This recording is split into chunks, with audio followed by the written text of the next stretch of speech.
The vast chamber of the Galactic Council stretched before Ambassador Zektar like a metallic canyon, its crystalline walls reaching toward a domed ceiling that displayed the swirling colors of distant nebulae.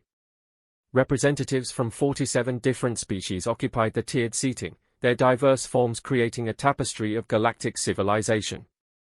Some floated in environmental suits filled with methane, others perched on heated stones, and a few existed as pure energy contained within specialized containment fields. At the center of this grand assembly sat the newest addition to the Council's membership list, humanity.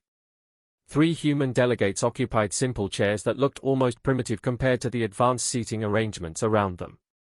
Ambassador Sarah Chen sat straight-backed in the middle, flanked by Dr. Marcus Webb, a xenobiologist, and General Patricia Hayes, whose crisp military uniform stood out among the flowing robes and biosuits of other species.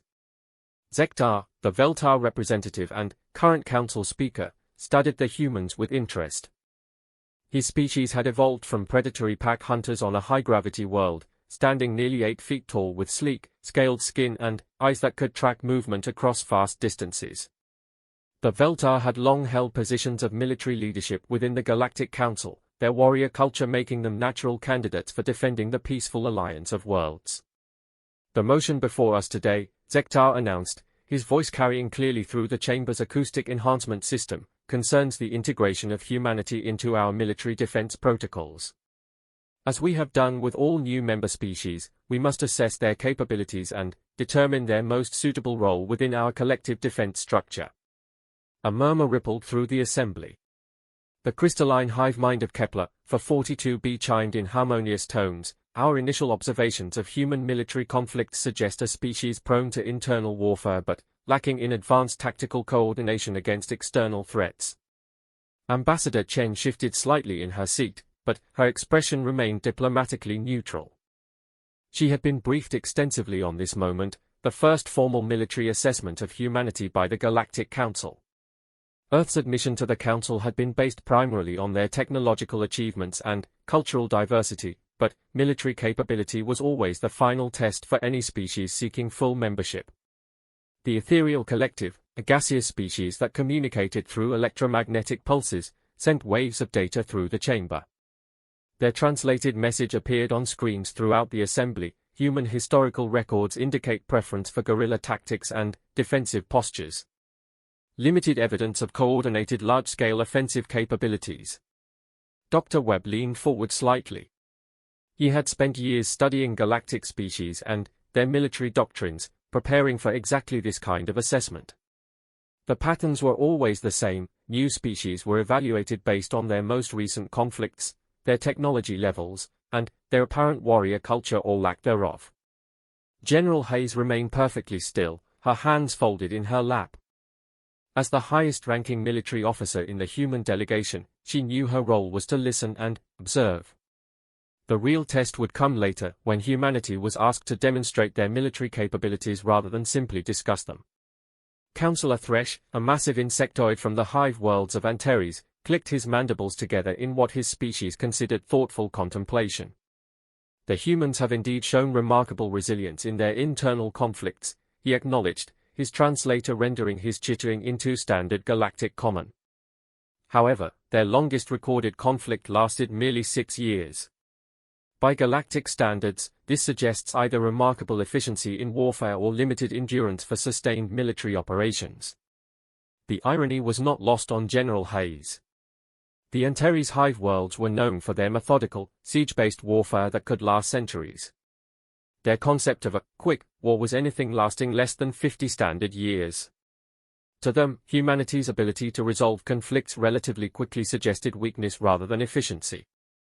Zektar consulted his data pad, reviewing the intelligence reports that had been compiled on human military history. "Our analysis indicates that humans have developed what they term a conventional warfare, primarily ground-based conflicts using projectile weapons and armored vehicles. Their space-based military experience appears limited to satellite defense and basic orbital mechanics." This assessment, while technically accurate, missed several crucial details about human military doctrine. The observers had focused on large-scale conflicts between nations but had largely overlooked the specialized units that had evolved within human military structures. They had studied the movements of armies but not the precision strikes of special forces. They had analyzed the logistics of prolonged campaigns but not the rapid deployment capabilities of elite units. Ambassador Chen finally spoke, her voice carrying the careful modulation of a trained diplomat. Honored Council members, we appreciate your thorough analysis of humanity's military history. We understand that each species brings unique strengths to our collective defense, and we are eager to contribute to the security of our galactic community. Her words were measured and appropriate, but they also served to sidestep the underlying assumptions being made about human military capability. She knew that direct confrontation of the Council's assessment would be counterproductive at this stage. Better to let them maintain their current understanding until circumstances provided an opportunity for demonstration rather than explanation. The Aquatic Federation representative, speaking through a water-filled communication device, added their perspective. Our concern is not merely about military prowess, but about integration with existing defense protocols. The Galactic Defense Force has developed sophisticated strategies over millennia, coordinating diverse species with vastly different combat philosophies. This was perhaps the heart of the matter. The Galactic Defense Force had indeed created an impressive military machine by combining the unique abilities of different species. The Veltar provided aggressive shock troops and tactical leadership. The crystalline hive mind offered perfect coordination and communication across vast distances. The ethereal collective contributed advanced reconnaissance and electronic warfare capabilities. Each species had found its niche within the larger military structure. The question facing the Council was where humanity would fit within this established order. Based on their analysis, humans appeared to be a species better suited for support roles, perhaps logistics, engineering, or defensive fortification. Their apparent preference for defensive warfare and their relatively brief conflicts suggested they lacked the warrior spirit or endurance necessary for frontline combat roles. Councillor Vex, representing the Silicon-based Confederacy, projected a holographic display showing galactic military doctrine. The image showed a complex web of species interactions, each playing specific roles in different types of conflicts. Standard integration protocol suggests that humans would be most effectively utilized in engineering support roles, Vex stated, their crystalline form refracting light as they gestured toward the display. Your species has demonstrated remarkable problem-solving abilities and adaptability in technological applications. General Hayes felt a slight twitch at the corner of her mouth, not quite a smile, but close. The suggestion that humans were better suited for engineering support than combat operations would have been amusing under different circumstances. She thought of the Marines she had commanded, the Navy SEALs she had worked alongside, the Army Rangers who had served under her leadership. The idea that these warriors were more suited for building fortifications than taking them was so fundamentally wrong that it bordered on the absurd. But she understood the Council's perspective. They were looking at humanity through the lens of their own military experiences, trying to categorize humans according to their existing framework. The problem was that human warfare had evolved along different lines than galactic warfare, shaped by different pressures and different environments. Dr. Webb took his turn to speak, his scientific training evident in his careful choice of words. The Council's desire for efficient integration is well-founded, he said. However, we would suggest that a practical demonstration of capabilities might provide more accurate data than historical analysis alone. Human military doctrine has evolved significantly in recent decades, and our current capabilities may not be fully reflected in historical conflicts. It was a diplomatic way of suggesting that the Council's assessment was incomplete, but not directly challenging their conclusions. The invitation for a practical demonstration was exactly what General Hayes had been hoping for. In her experience, theoretical discussions about military capability rarely captured the full picture. Real assessment required real performance under real conditions. Zektar considered this proposal, his predatory instincts recognizing the confidence underlying the human request. In his experience, species that were truly limited in their military capabilities rarely volunteered for practical demonstrations. They typically sought to avoid such tests, preferring to accept whatever role the Council deemed appropriate rather than risk embarrassment through poor performance.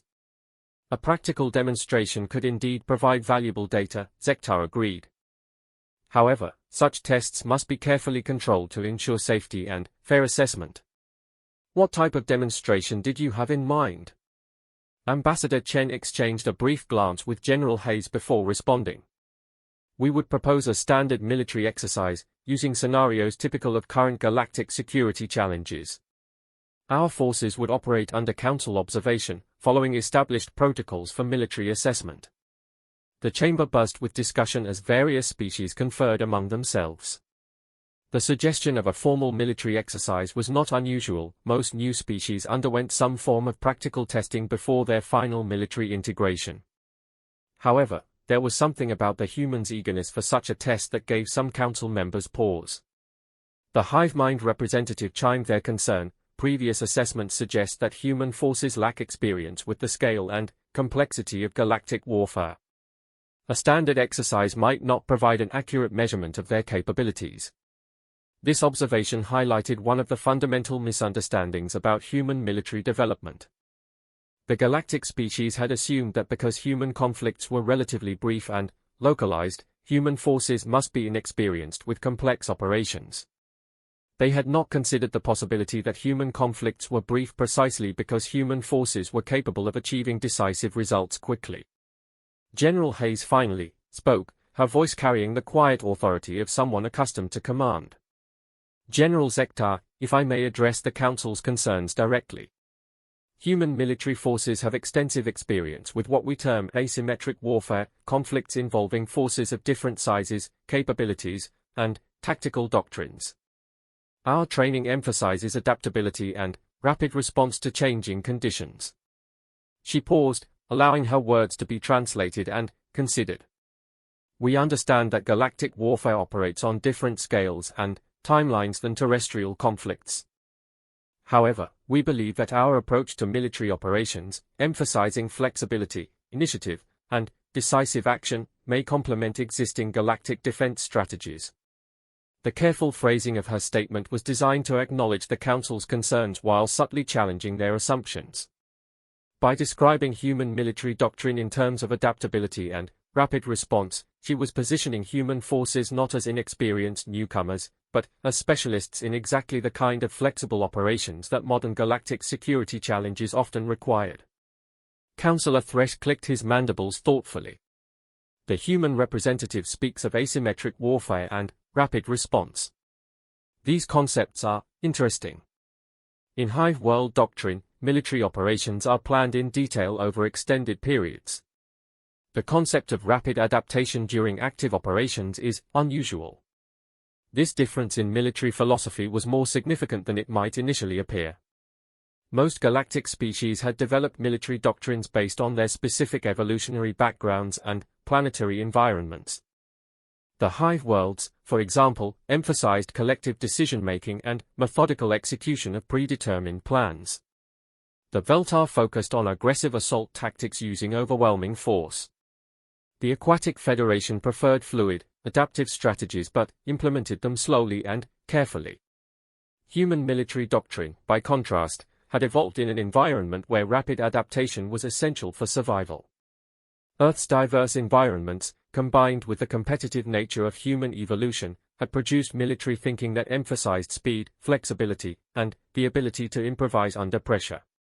What the galactic species saw as limitations, brief conflicts, defensive preferences, limited space-based experience, were actually the results of military efficiency rather than military weakness. Ambassador Chen sensed an opportunity to expand on General Hayes' points. The General raises an important consideration, she said. Human military experience has been shaped by what we call the full-spectrum operations, the ability to conduct simultaneous operations across multiple domains and scales.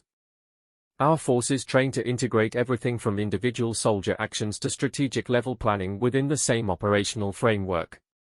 Dr. Webb nodded in support. From a scientific perspective, this represents an interesting evolutionary adaptation. Human military organizations have developed what could be described as emergent complexity, the ability to generate sophisticated collective behaviors from relatively simple individual actions and decision-making protocols. The scientific framing of human military capability was particularly effective with the Council. Many of the species present had scientific backgrounds or cultures that valued empirical analysis. By describing human warfare in terms of adaptive systems and emergent complexity, the human delegates were appealing to intellectual curiosity rather than challenging military pride. Zektar found himself genuinely intrigued by the human perspective. The Veltar had always prided themselves on their military prowess, but their approach to warfare was relatively straightforward: identify the enemy, mass superior force, and attack until victory was achieved. The human description of multi-domain operations and adaptive complexity suggested a completely different approach to military problem solving. These concepts merit investigation, Zektar acknowledged. A practical demonstration would indeed provide valuable data.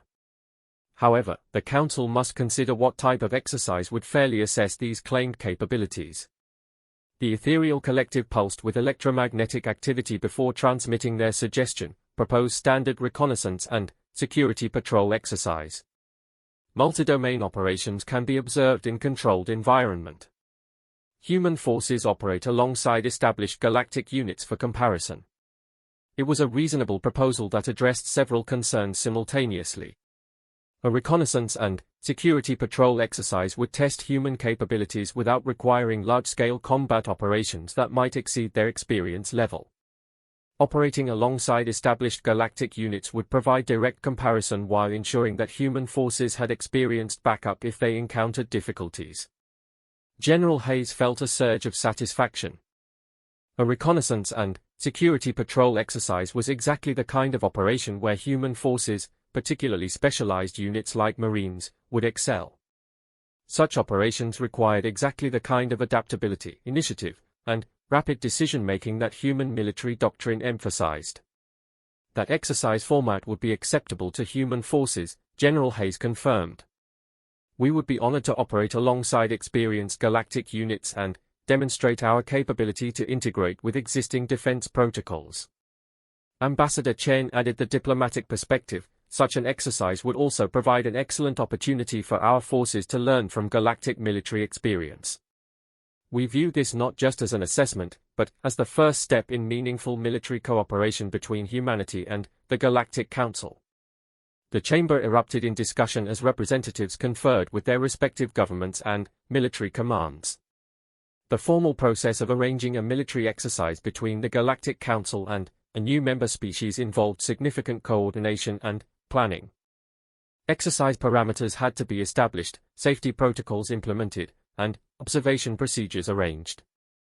Councilor Vex projected a new holographic display showing potential exercise locations. The Kepler-438 system contains suitable planets for multi-environment operations, they suggested. Automated monitoring systems can provide comprehensive data collection while maintaining appropriate safety distances for observers. Dr. Webb studied the displayed star system with scientific interest. Kepler-438 appeared to contain several terrestrial-type planets with varying environmental conditions, exactly the kind of diverse operational environment where human adaptability would be most evident. The presence of automated monitoring systems would ensure that human performance was accurately recorded and analyzed. Zektar consulted with his military advisors before making the official proposal. The Council proposes a joint exercise in the Kepler-438 system, scheduled for 4 standard weeks from today.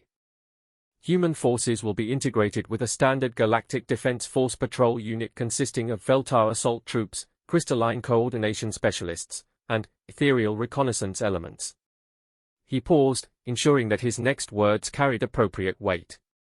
This exercise will be conducted under full Council observation and will serve as the basis for determining humanity's final role within galactic military structure. The parameters will test reconnaissance capability, security patrol operations, and response to simulated threat scenarios. General Hayes nodded formally. Human military forces accept these exercise parameters and look forward to demonstrating our capabilities alongside our galactic allies. As the formal session concluded, the 3 human delegates remained in their seats while other species began filing out of the chamber. They had achieved exactly what they had hoped for, an opportunity to demonstrate human military capability under realistic conditions rather than being assigned roles based on incomplete assessments. Dr. Webb was the first to speak once they had relative privacy. Well, that went about as expected. They are definitely operating under some significant misconceptions about human military capabilities. Ambassador Chen allowed herself a slight smile. The important thing is that we have our opportunity. 4 weeks should be sufficient time to arrange for proper representation of human forces. General Hayes was already thinking about which units would be best suited for the upcoming exercise. The operation would require forces capable of demonstrating the full range of human military capabilities while operating effectively alongside alien units with completely different tactical doctrines. "I'll need to coordinate with Special Operations Command," she said. "This exercise needs to showcase not just our basic military competence, but our ability to adapt and integrate with forces that operate according to completely different principles." The challenge ahead was significant. In 4 weeks, human forces would need to demonstrate that the Galactic Council's assessment of human military capability was fundamentally flawed. They would need to show that humans were not just suitable for support roles, but were capable of frontline operations that could complement and enhance galactic defense capabilities. More importantly, they would need to do so while operating alongside species that had been conducting galactic warfare for millennia, using technologies and tactics that were completely foreign to human experience. The exercise would test not just human military skills, but human adaptability under the most challenging possible circumstances. As they prepared to leave the council chamber, General Hayes reflected on the irony of the situation. The galactic species had looked at human military history and concluded that humans were cautious, defensive-minded, and inexperienced with large-scale operations. In reality, human forces had developed exactly the opposite characteristics: aggressive, adaptable, and capable of achieving decisive results through rapid, coordinated action. The upcoming exercise would provide an opportunity to demonstrate these capabilities, but it would also reveal just how significantly the Galactic Council had underestimated humanity's warriors. The species that believed humans feared battle were about to meet the United States Marines, and General Hayes suspected that the encounter would fundamentally change galactic perceptions of human military capability. In 4 weeks, the galaxy would learn that their newest member species brought something entirely unexpected to the cosmic community, a warrior tradition that had evolved not from conquest and domination, but from the far more dangerous crucible of survival against impossible odds. The Marines were coming to the Kepler 438 system, and the galaxy was about to discover what Semper Fidelis meant when translated into action among the stars. The transport ship Semper Fi dropped out of hyperspace at the edge of the Kepler 438 system with the smooth precision that marked human engineering at its finest. Unlike the massive, ornate vessels favored by most galactic species, the marine transport was purely functional, sleek, efficient, and designed for rapid deployment rather than diplomatic impression. Colonel Maria Santos stood on the bridge, watching the tactical displays as her ship's sensors painted a picture of the exercise area. After 23 years in the Corps, she had commanded Marines in 17 different combat zones across 4 continents, but this would be her first time leading human forces in an operation alongside alien military units. "We're receiving communication protocols from the Galactic Defense Force Coordination Ship," reported Lieutenant Commander Jake Morrison, the ship's communication officer. "They are requesting our force composition and tactical capabilities for integration planning." Colonel Santos smiled grimly. The GDF's request for detailed information about marine capabilities was understandable from an operational perspective, but it also revealed their continued misunderstanding of how human forces operated. Most galactic military units required extensive coordination and planning before beginning any operation. Marines, by contrast, were trained to adapt to changing situations in real time. "Send them our basic organization chart and equipment manifest," she ordered. "But keep the tactical specifics general. They'll understand our capabilities better after they see us operate." The force under Colonel Santos' command represented the cream of Marine Corps Special Operations. The 26th Marine Expeditionary Unit, Special Operations Capable, had been specifically selected for this mission because of their experience with rapid deployment, multi-environment operations, and integration with unfamiliar military units. 200 Marines, organized into specialized teams, each trained to function independently while maintaining seamless coordination with the larger force. Master Gunnery Sergeant David Chen, no relation to Ambassador Chen, reviewed the exercise parameters on his tactical tablet. At 41 years old, he was one of the most experienced non-commissioned officers in the Corps, with deployments spanning from urban warfare in Damascus to jungle operations in South America. His weathered face bore the subtle scars that marked a career spent in the world's most dangerous places. "Colonel, the GDF briefing materials suggest they're expecting standard reconnaissance patterns," he reported. "Long-duration observation posts, methodical sector sweeps, and predetermined checkpoint systems." Colonel Santos nodded. She had studied the Galactic military doctrine during the voyage to Kepler, for 38, and the fundamental differences between human and alien approaches to warfare were striking. Galactic forces emphasized careful planning, methodical execution, and overwhelming technological superiority.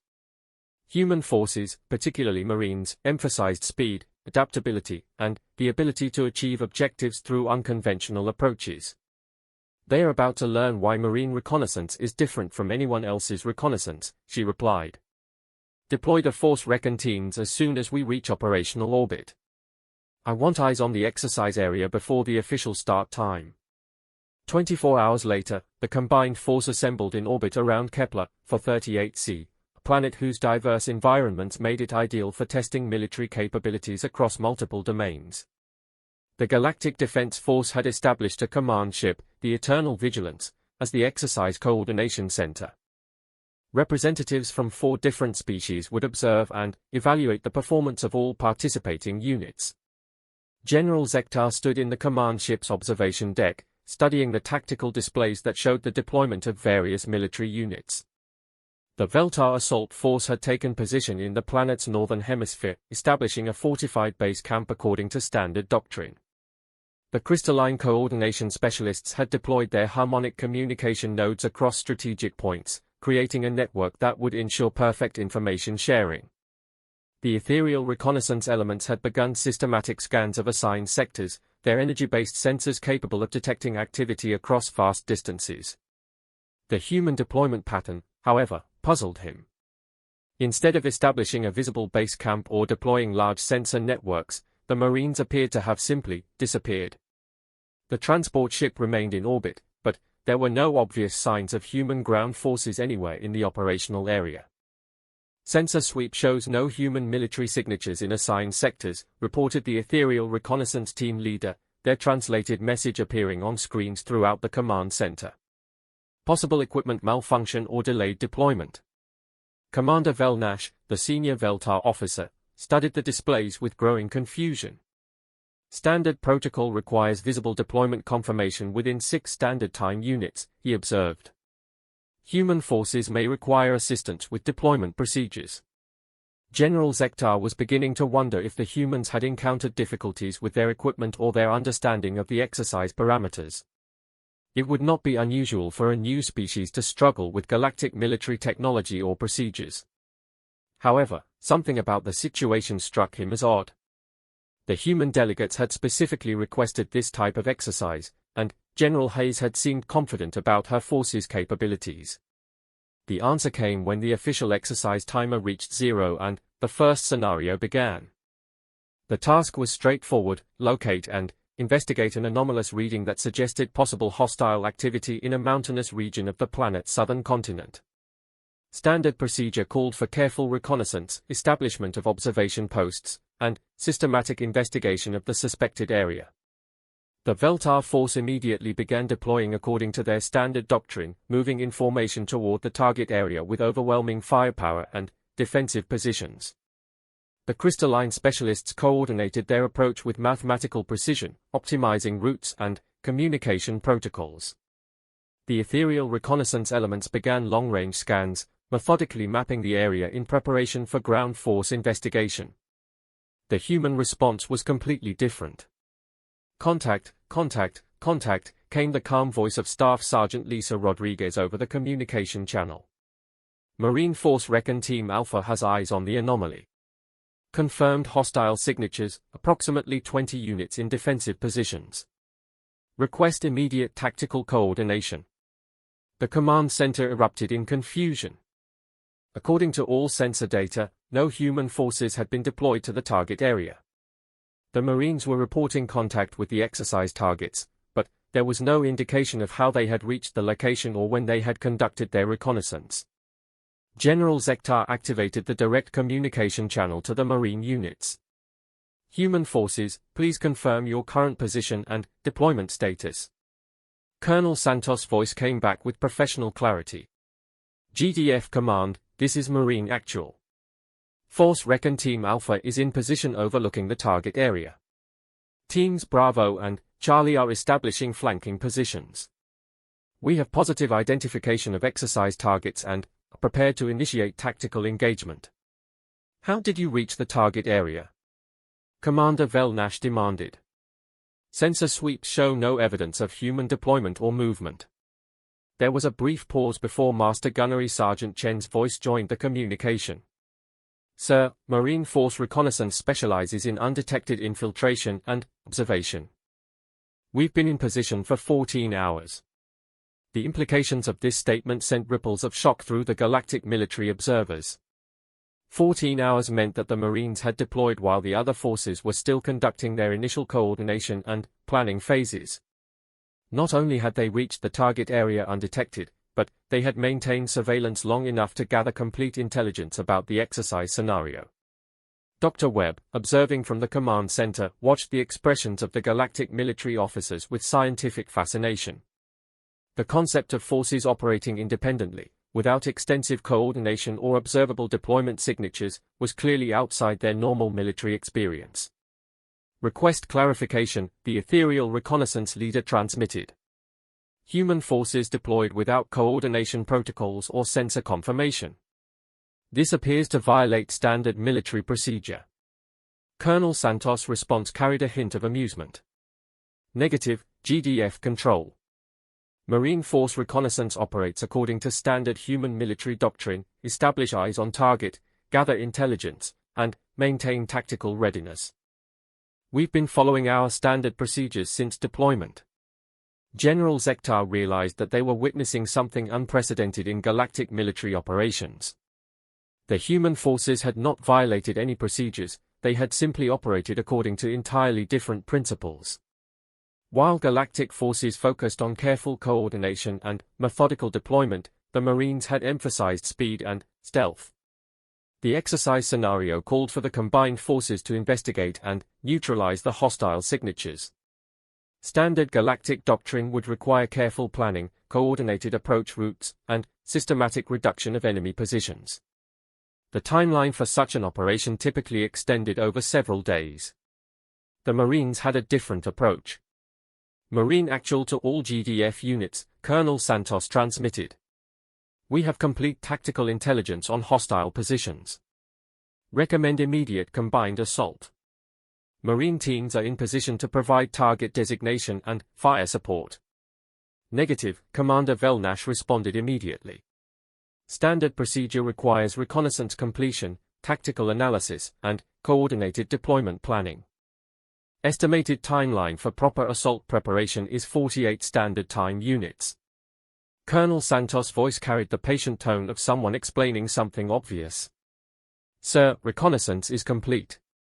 Marines have identified all hostile positions, weapons capabilities, and defensive strategies. We're transmitting tactical data now.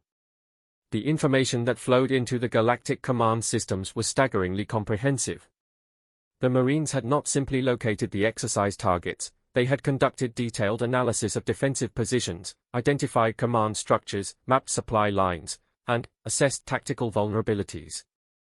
The intelligence briefing that appeared on the command screens was more complete than what Galactic forces typically achieved after days of systematic reconnaissance. How did you acquire this level of detail? The crystalline coordination specialist inquired, their harmonic tones carrying obvious confusion. Standard reconnaissance procedures, sir, Master Gunnery Sergeant Chen replied. Marines conduct close observation and intelligence gathering as part of initial deployment. We've been watching the targets since yesterday. The Galactic military officers were struggling to comprehend what they were seeing. The idea that military forces could deploy, conduct reconnaissance, and prepare for tactical action simultaneously was completely foreign to their experience. They were accustomed to sequential operations, first reconnaissance, then planning, then deployment, then engagement. The Marines appeared to be conducting all of these phases simultaneously. General Zektar made a command decision. All units, prepare for coordinated assault based on Marine intelligence data. We will test the accuracy of this reconnaissance through direct engagement.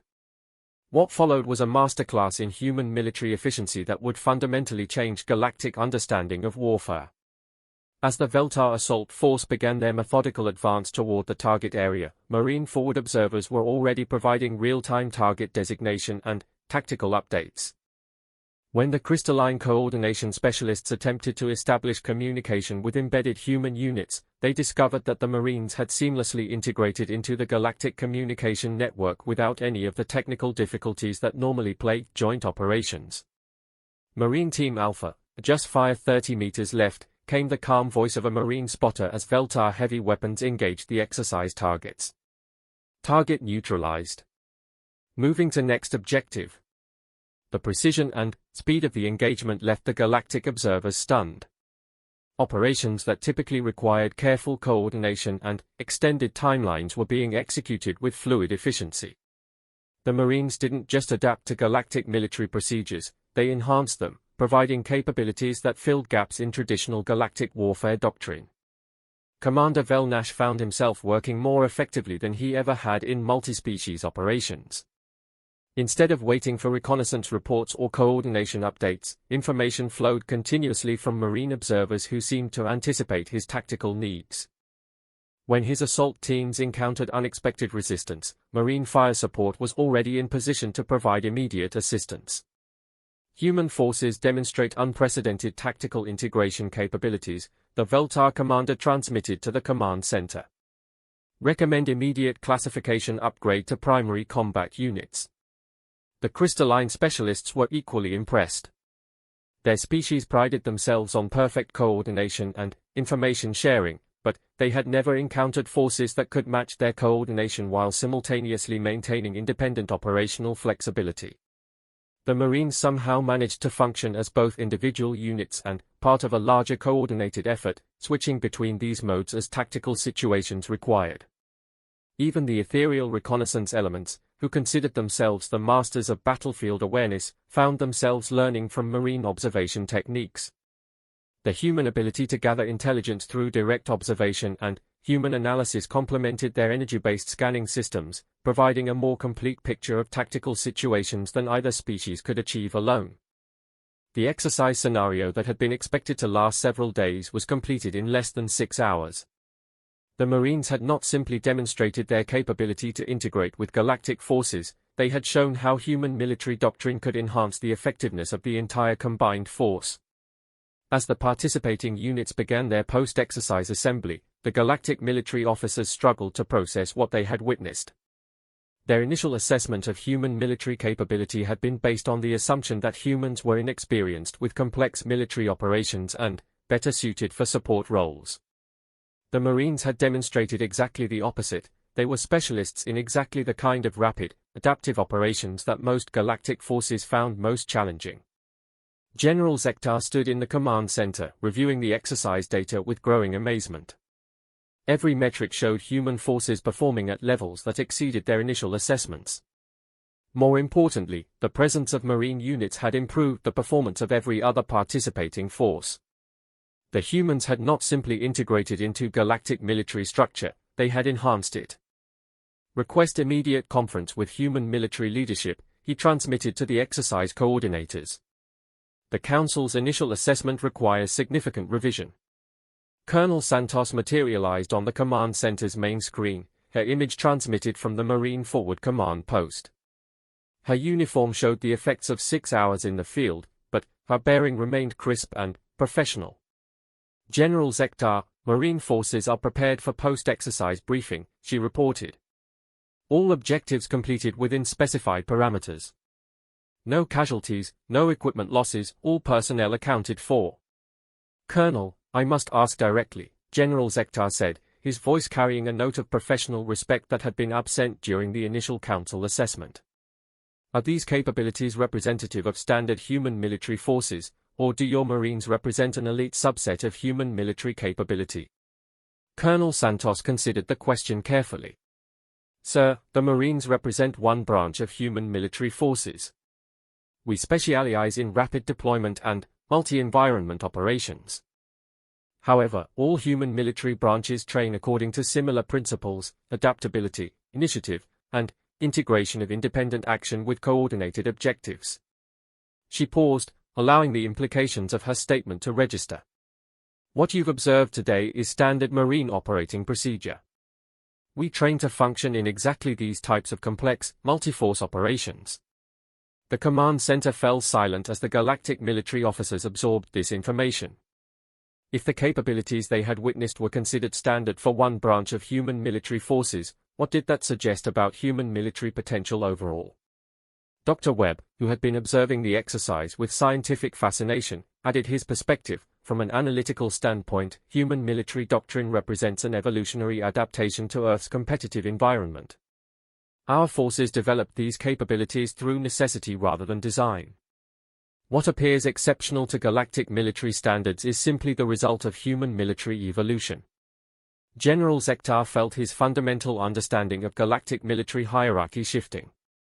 For millennia, the Veltar had been considered among the finest warriors in the galaxy, their aggressive tactics and warrior culture making them natural leaders in galactic defense.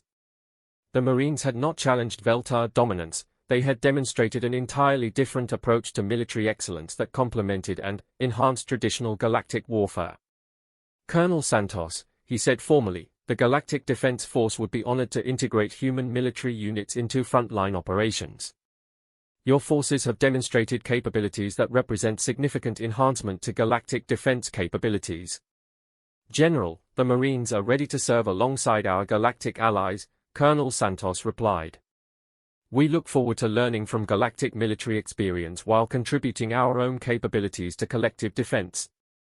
As the formal exercise concluded, the participating forces began the process of detailed analysis and integration planning. What had begun as a simple assessment of human military capability had evolved into something far more significant: the discovery that Earth's newest member species brought military capabilities that would fundamentally enhance galactic defense effectiveness. The Marines had proven that human forces were not suited for support roles or engineering assignments. They were warriors whose training and doctrine filled gaps in galactic military capability that no one had realized existed. The species that the Council had assumed feared battle had produced some of the most effective combat forces the galaxy had ever seen. But this was only the beginning. The exercise in Kepler 438 had tested human capability in controlled conditions against simulated targets. The real test would come when human forces faced actual threats alongside their galactic allies. The Marines had demonstrated their ability to integrate with friendly forces. Soon they would have the opportunity to show the galaxy what happened when human warriors encountered real enemies. The Galactic Council had believed that humans feared battle. They were about to learn that the opposite was true. It was battle that should fear the Marines. 3 months after the Kepler 438 exercise, the Galactic Defense Force faced its first real test of human-alien military integration.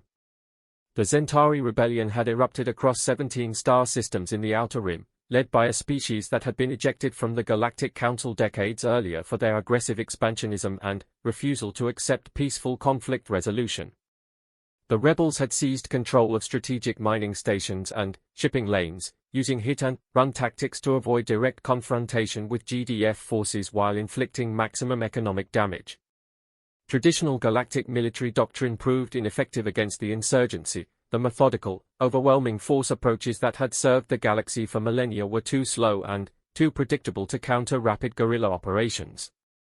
General Zektar stood in the war room aboard the GDF flagship Eternal Vigilance, studying tactical displays that painted a grim picture of the deteriorating situation.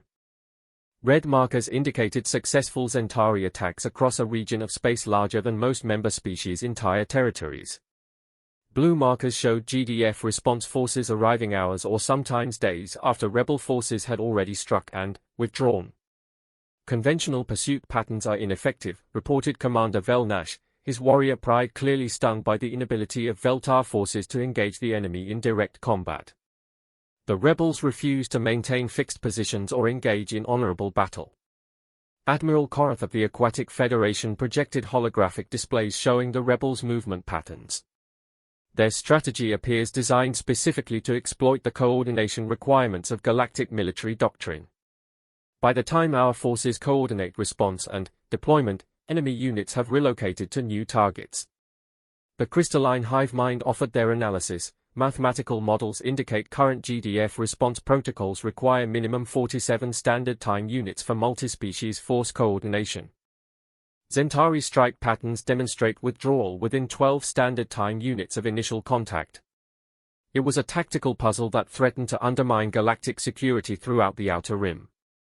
The rebels understood that galactic forces required extensive coordination between different species, each with their own technological requirements, communication protocols, and command structures.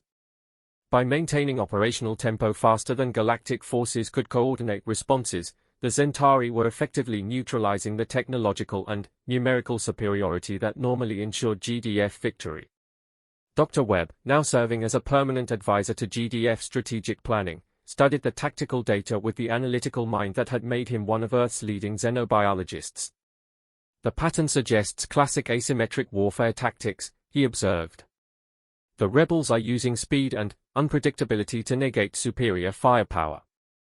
General Zektar turned to the human delegation with growing hope. Dr. Webb, based on your species' military experience, do you believe human forces could provide effective countermeasures to these tactics? The question carried implications that went far beyond military strategy. 3 months earlier, the Galactic Council had been debating whether humans were suitable for frontline military operations.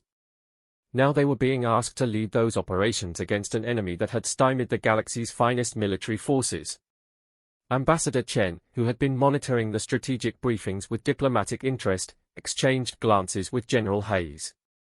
The deteriorating situation presented both opportunity and risk for humanity's position within the galactic community. Success against the Zentari would establish human military credibility permanently.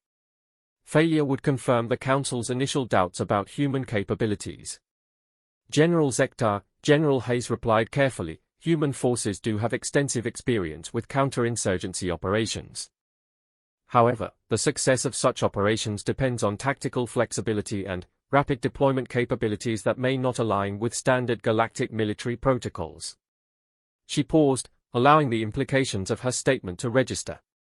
If human forces are to be effective against the Zentari, we would need operational freedom to implement human tactical doctrine rather than adapting to galactic coordination requirements. It was a diplomatic way of requesting what amounted to independent operational authority, something no non-galactic species had ever been granted within GDF structure. The request was tactically sound, but it challenged fundamental assumptions about military hierarchy within the galactic community. Commander Velnash bristled at the suggestion. No species has been granted independent operational authority within GDF structure. Such arrangements would undermine command unity and tactical coordination. Admiral Korath was more pragmatic. Current tactical coordination has proven ineffective against rebel operations.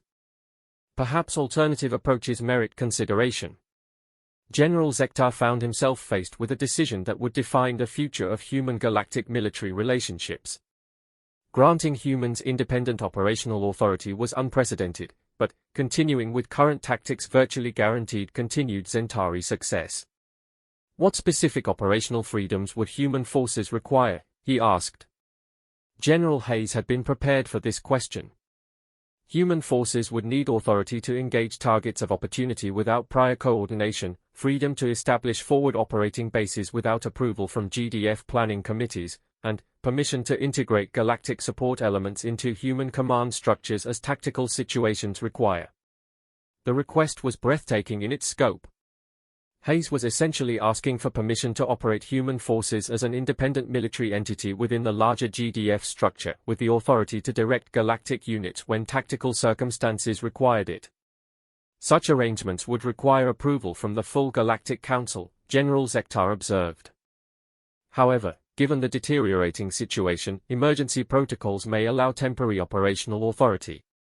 It was the opening that General Hayes had been hoping for. Emergency protocols would allow human forces to demonstrate their capabilities without the extensive political negotiations that formal policy changes would require. Sir, if the Council approves emergency operational authority, human forces are prepared to deploy against Centauri positions within 72 hours, she confirmed. What happened next would become legendary throughout galactic military circles. Within 6 hours of receiving emergency operational authority, the first wave of human forces was already departing for the combat zone. The 1st Marine Expeditionary Force, under the command of Brigadier General Marcus Thompson, represented the largest deployment of human military forces in galactic history. Unlike previous human deployments, this force was not organized according to galactic military standards. Instead of integrating with existing GDF units, the Marines deployed as an independent force with attached galactic support elements. Veltar heavy weapons specialists, crystalline communication networks, and ethereal reconnaissance systems were incorporated into Marine operational structure rather than operating as separate coordinated units. The difference in operational tempo was immediately apparent. While GDF strategic planning committees were still analyzing the most recent Centauri attacks, Marine reconnaissance teams were already establishing observation posts in 17 different star systems. By the time galactic forces completed their deployment coordination, Marines had identified active Centauri positions and were preparing tactical responses. Brigadier General Thompson established his command post aboard the Semper Fidelis, a converted human transport that had been modified with galactic communication and sensor technology. Unlike the massive command ships favored by galactic forces, the Marine command structure emphasized mobility and rapid decision-making over comprehensive coordination. Sir, Force Recon reports positive contact with Centauri forward elements in the Rigel 7 system, reported Colonel Santos, now serving as Thompson's Chief of Staff. Estimated enemy strength 24 units, fortified position, preparing to strike mining station Omega 12. General Thompson studied the tactical display with the rapid assessment skills that marked veteran Marine commanders. The Centauri position was typical of their operations, strong enough to overwhelm local defenses, mobile enough to withdraw before GDF forces could respond, positioned to inflict maximum economic damage. Traditional response protocol would require 48 hours for force coordination, observed Commander Velnash, who had been assigned to the human force as a galactic liaison. By that time, the enemy will have struck their target and relocated. General Thompson smiled grimly. Commander, Marines don't operate according to traditional response protocols. Colonel Santos, deploy the Quick Reaction Force to Rigel 7. I want boots on the ground in 6 hours. Sir, 6 hours is insufficient time for proper coordination and, Velnash began. Commander, Colonel Santos interrupted gently, the Quick Reaction Force has been ready to deploy since we entered this system. Marines maintain constant readiness for immediate tactical response. What followed was the galactic military community's first direct observation of human rapid deployment capabilities in actual combat conditions. Within 2 hours, Marine fast attack transports were already en route to Rigel 7. Within 4 hours, Force Recon teams were establishing overwatch positions around the Centauri fortification. Within 6 hours, as General Thompson had promised, Marine assault teams were on the ground and engaging the enemy. The tactical communications that flowed back to the command ship painted a picture of military operations unlike anything in galactic experience. Instead of methodical coordination between separate units, the Marines operated as an integrated system where individual teams made independent tactical decisions while maintaining seamless coordination with overall objectives. Alpha Team has eyes on target, came the calm voice of Staff Sergeant Maria Gonzalez. Enemy positions confirmed, counting 26 hostiles. Recommend immediate fire support. Bravo Team in position for flanking assault, reported Gunnery Sergeant James Mitchell. Awaiting Alpha's initial contact. Charlie Team has secured exfiltration routes, added Sergeant First Class David Kim. Area sanitized, ready to provide covering fire for withdrawal. General Thompson listened to the tactical chatter with professional satisfaction. This was Marine Corps doctrine in action, independent teams coordinating through shared objectives rather than detailed command control, rapid adaptation to changing tactical situations, and seamless integration of individual initiative with collective action. Commander Velnash watched the operation unfold with growing amazement. The human forces were achieving in hours what GDF operations typically required days to accomplish. More importantly, they were doing so while maintaining tactical flexibility that allowed them to respond to unexpected developments in real time. "Contact, contact, contact," came Sergeant Gonzalez's voice. "Alpha team engaging primary targets. Enemy attempting tactical withdrawal to secondary positions. Bravo team intercepting withdrawal route," Gunnery Sergeant Mitchell reported. "Hostiles redirected toward Charlie team position. Charlie team has visual," Sergeant Kim confirmed. "Engaging targets, enemy force effectively contained." The engagement that followed lasted exactly 14 minutes.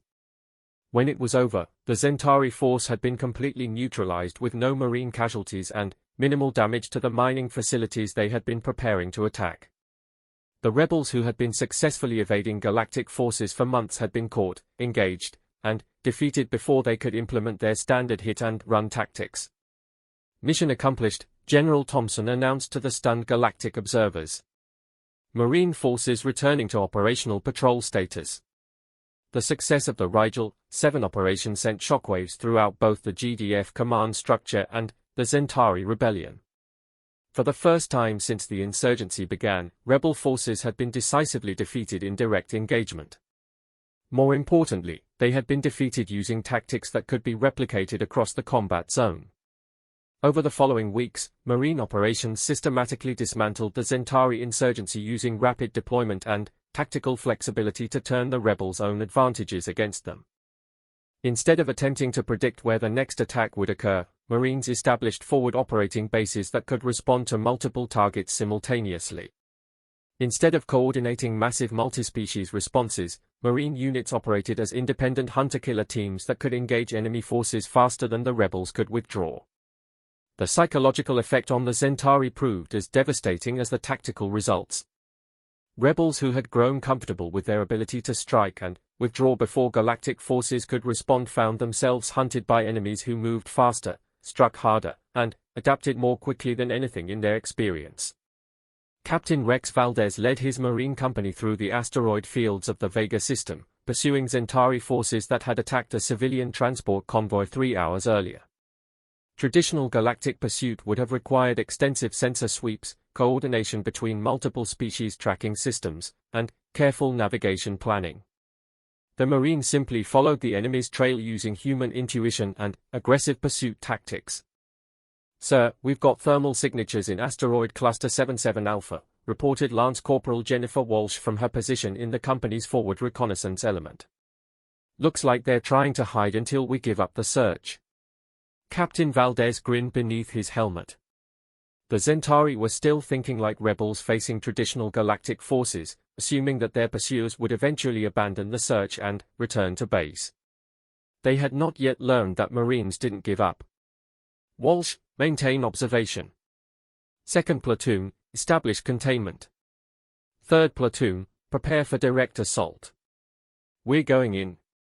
The engagement that followed became typical of Marine operations throughout the Zentari campaign. Quick, decisive, and absolutely merciless. The rebels found themselves trapped in their hiding place, unable to withdraw, unable to call for support, unable to do anything except surrender or fight against overwhelming odds. Most chose to fight. None survived. Word of Marine effectiveness spread through rebel communication networks faster than official military reports. Zentari forces that had been operating with confidence and tactical superiority began avoiding areas where human forces were deployed. Their hit-and-run tactics became increasingly conservative, focused more on avoiding Marine contact than on inflicting economic damage. The strategic effect was exactly what General Thompson had intended. By making the cost of rebel operations unpredictably high, the Marines forced the Zentari to abandon their tactical advantages and operate according to fear rather than planning. 3 months after the first Marine deployment, the Zentari rebellion collapsed entirely. The final engagement occurred in the Deneb system, where the remaining rebel leadership had gathered for what they intended as a coordinated assault on GDF headquarters facilities. Instead, they found themselves facing a full Marine expeditionary force that had been tracking their movements for weeks. The battle lasted 6 hours and ended with the complete destruction of rebel military capability. More importantly for galactic politics, it ended with representatives from 17 different member species witnessing human military capability in large-scale operations. General Zektar stood on the observation deck of the Eternal Vigilance, watching Marine assault shuttles returning from the final engagement. The statistics were staggering. In 3 months, human forces had achieved what galactic military planners had estimated would require 2 years of conventional operations. They had done so with lower casualties, less collateral damage, and greater strategic effectiveness than any campaign in galactic military history. General Thompson, he transmitted to the Marine commander, the Galactic Defense Force owes humanity a debt that cannot be adequately expressed. Your forces have demonstrated military capabilities that have revolutionized our understanding of warfare itself. Brigadier General Thompson's response carried the quiet pride of a Marine who had accomplished the impossible. General Zektar, the Marines were honored to serve alongside our galactic allies. The success of this campaign reflects the effectiveness of combined operations between human and galactic forces. But everyone present understood that the campaign's success had been achieved through human military doctrine rather than combined operations. The galactic forces had provided valuable support, but the Marines had provided the tactical innovation and operational tempo that made victory possible. As the after-action reports were compiled and distributed throughout the galactic military community, one fact became undeniably clear: the Galactic Council's initial assessment of human military capability had been not just wrong, but catastrophically wrong. Humans were not a species that feared battle, they were a species that had perfected the art of battle through millennia of competitive evolution. The Marines had proven that human forces were not suited for support roles or defensive assignments. They were apex predators whose natural environment was exactly the kind of chaotic, rapidly changing combat situations that challenged traditional galactic military doctrine. Dr. Webb, observing the strategic implications from his position as Galactic Military Advisor, recognized that the Zentari campaign marked a fundamental shift in galactic military hierarchy. For the first time in recorded history, a newly admitted species had demonstrated military capabilities that exceeded those of established galactic powers. Ambassador Chen understood the political implications equally well. Humanity had entered the galactic community as a junior member species, expected to contribute to collective security in minor support roles. The Marines had transformed humans into major galactic military power in less than 6 months. As the celebration of victory over the Zentari rebellion echoed throughout council chambers across the galaxy, one message became clear to every species that had witnessed human military capability: the galaxy's newest member had brought more than just technological innovation and cultural diversity to the galactic community. They had brought warriors whose tactical doctrine, operational flexibility, and fighting spirit would redefine galactic warfare for generations to come. The species that the Council had believed feared battle had instead brought battle to its enemies with such devastating effectiveness that the very concept of galactic military operations would never be the same. The Galactic Council had learned what the enemies of Earth had discovered throughout human history: when Marines take the field, victory follows.